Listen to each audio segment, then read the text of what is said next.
Papatayin ni Carlos si Moira dahil sa ginawa ni Moira sa kanilang pamilya dahil nadamay sila sa kasalanan ni Moira. Ngunit umiiyak si Zoe dahil ayaw niya na mamatay ang kanyang ina na si Moira. Kaya naman humagip siya ng baril at babarilin niya si Carlos. Sinabi naman ni Carlos na barilin siya. Babarilin ni Zoe si Carlos kapag hindi niya pinitawan si Moira. Kaya naman sinabi ni Carlos na barilin siya.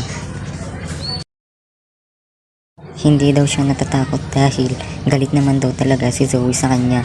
Pinapabaril ni Carlos ang kanyang sarili.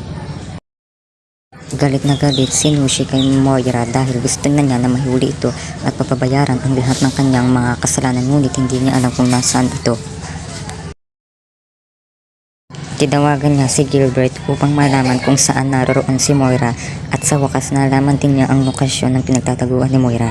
Pupuntahan niya ito upang ipakulong si Moira at para mabayaran ang lahat ng kanyang mga kasalanan. Sasama si Annalyn ngunit hindi siya pinayagan ni Nushi dahil delikado si Moira.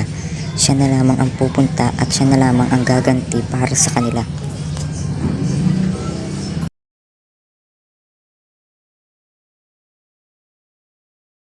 Iyak na iyak si Zoe dahil ayaw niyang mamatay ang kanyang ina. Kaya naman, ibinaba niya ang baril dahil ayaw din niyang mamatay ang kanyang ama.